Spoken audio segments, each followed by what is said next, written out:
Hello everybody and welcome back to another review, and today we're going to be reviewing LEGO Ninjago Legacy Ultrasonic Raider, which came out in 2021. So let's start with the minifigures. So the most interesting minifigure of this set is 10-year Golden Zane, and this minifigure is really nice. As you can see there, it's the same leg printing as all of the others, and it has the same stand, although this one is a bit different, and this one actually uses two 1x2s instead of one 2x4 compared to the others. But yeah, so it's got the printed thing there. Zane's one of the nice figures. You can see same legs as everybody else, and you can actually see his heart opening up there. It's got the same bit of like elemental power there, and you can see like the white going down. It's got the belt, and his hood piece, it's like down like this area towards like the front of the mask, it looks a bit green, but when you get to the back it does actually look blue, if you can see. So yeah, it's just a Forbidden Spinjitzu hood piece, but in gold instead of blue. No, going in gold instead of white, which is colour in Season 11. So as you can see, there's his sword. It's got the Season 11 armour piece because that's what it's based off of. But yeah, so that is 10-year Zane. The next best minifigure, in my opinion, is Mesmo. Now, this figure is actually exclusive, and so is Golden Zane. Now, this minifigure is quite nice. As you can see, he's got a fang blade here. And yeah, so it's the same headpiece as Spitter from 2019. It's a very nice headpiece. You see, it's got the yellow print at the top, and they've got blue, red eyes that the Hitler have, and the teeth. And so it's got these sans blue arms and like just a dark blue torso and legs. It's got back print, as you can see, is like armor there, and like a sash. As you can see, it's actually got like abs or like a six-pack or something. So yeah, and it kind of looks a bit like a snake. Can't see if you see that, but it can kind of look a bit like his face. The next minifigure is Rattler, and this is another quite good minifigure, but this minifigure does also come in two £10 sets, which are Jay's Epic Battle and Kai's Blade Cycle 4+.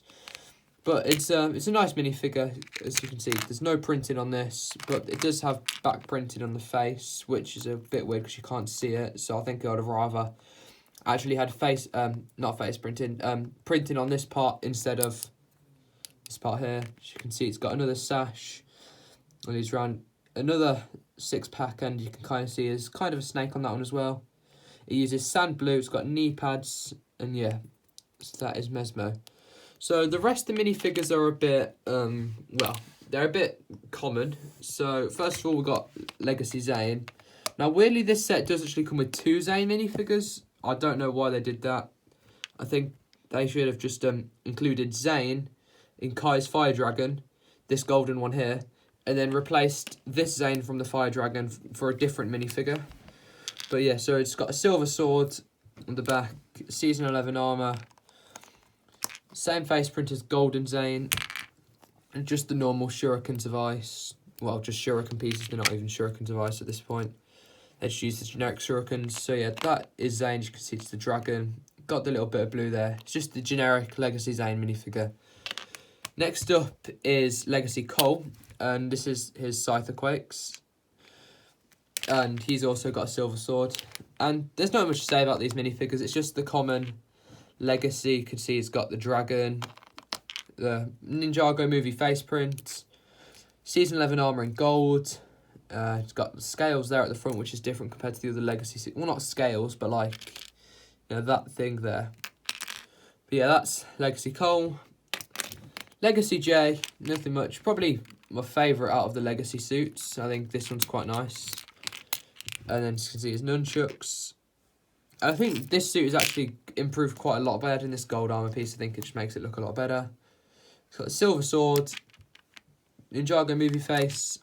As you can see, it's got the dragon, as you can see on the suit, on the weapon. Leg printing's quite nice. Got knee straps, just like all the others. But yeah, so yeah, that's Legacy J. And finally, Legacy Kai. Stop including Legacy Kai in sets. Anyway, that was Legacy Kai, so let's actually go on to the set now. So it's quite small compared to the 2016 one from Day of the Departed, which I do actually have. But I won't be comparing them in this video, I'll be comparing them in a separate video. But I think the build of this is quite good. When it's connected, it's really good. When it's disconnected, it's a set. So from the I think the best way to review this is actually by taking it apart. So I'll show you how that happens now. So the first one is actually Zane's jet. Now you can just grab on here. Oops, just flung that. You can actually grab on here, and it's a bit difficult, but pull it out. As you can see, they connect in this bit using these parts here that they just kind of sit in there like that. So yeah, there's Zane's jet. So then the next one. So in the show, it would actually have stayed like this, but because they wanted to add the play features from the 2016 one, they kind of made the whole vehicle, well, I just flung that.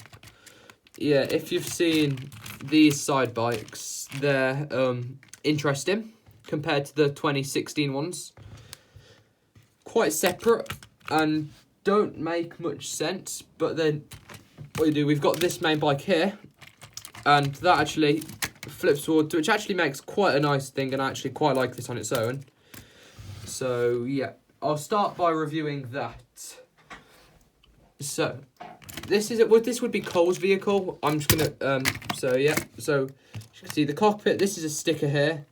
It opens up, and there's a printed console piece where the ninjas would drive. So you'd put Cole in there and close it up so Cole's all compact. So the front cockpit piece, this is going to be the best way to review it. So it's just got these like folded pieces. It opens from the front, and it's got this. It's got these motor pieces, and it's got this thing, so it can flip over and drive like that, but it wouldn't make much sense if it did. So yeah, this uses the same wheel as I believe Lloyd's Velocity Racer, but in black. This bit's black instead of white. And I also think this is on the Ninja Subspeeder in the same colour, but I'm not sure because I don't have that set. So yeah, it uses these sword pieces on the sides detailing, and there's sticker pieces there. I'm not sure what that says in the Ninjago language, but I'm sure it says something good. And as you can see, the wheel at the back is quite big, and they use these Ninjago movie hats to cover up this piece here, which I think is quite a good part usage. The wheel is not as big as the 2016 one. It's quite a bit less, like the 2016 one's like wider, and it's like a lot taller, I think. But yeah, so yeah, that is the not the cockpit, the main motorbike. So yeah, let's go on to the next decent part of the set, the jet. Now this was Zane's in Day of the Departed. That's how I'm deciding who drives which part based off of Day of the Departed. So yeah, so the wings start back here, and you can see this red piece here. If you actually push down on that, the wings will expand, and now it kind of lies a bit like that. I don't think it looks the greatest when the wings are out. I think I prefer it when the wings are like tucked in. So yeah, this part kind of spins, not really. As you can see, here's the back. This is how the thing works. So you just push down on this red bit. Right, it'll pull up. You can actually pull it up to you can actually pull it up to make them go back. They use stickers here on both sides, and they also use stickers on these parts. Now, one of the bad things about the cockpit is open it up. This bit back here, as you can see, is quite detailed using like complex building techniques. But then this bit here is quite open and bare, and makes it feel a bit like a mock or something, because it's just quite open, and like Zane looks like if the studs weren't there, he would slip about on the insides. There's also another sticker here on the windshield, and there's also a sticker there. So yeah, there's not many prints in this set other than these console pieces here. They use this gold bar piece in grey, which is cool. But so yeah, that is just the jet. So next are, well, in my opinion, the worst part about this set, sadly, because it's the side bikes. Now these just look quite weird on their own. As you can see, Kai and Jay would go on them. So these pieces here, you lift them up like this. Close that, and then obviously the same for Jay. So yeah, they've got spring loaded shooter on the side. I flung this earlier in the video, you might have saw. But yeah, there's one here. It's just in spring green. It's not spring green. Trans light green or something, I'm not sure. But yeah, it's just alright. I don't think this colour really matches. I think if they'd have got like in a solid black or a solid white or something, it would look a lot better. There's this weird part with just bricks here, which is the transformation feature, but I don't know why they've done reds. I think they could have used black or something to make it blend in a bit more. And here's the sides. The sides don't look that bad. This is the standard. It's just like this is the piece that was introduced in season 11, I believe. That go, and then obviously there's this piece here. These are the tread pieces, and they've actually got these pieces here, which help them roll better on like softer surfaces. And here at the actual cockpit, there's this gun piece here, which can rotate up and down, left and right. Although this piece here is connected like this, and it is quite loose, like it could fall out quite easily. But yeah, so yeah, and the way they connect onto the main bike is there's these parts here, and as you can see, the brown stick. So you just put it on the side, and you push it in, and then it should connect. So yeah, like that. So then obviously Zane's bit can be added in on the front. Just going like that. So yeah, that was the review on the Lego Ninjago Legacy Ultrasonic Raider. If you want me to do a video comparing this one to the 2016 one, just let me know in the comments. Okay, see you in the next video. Goodbye.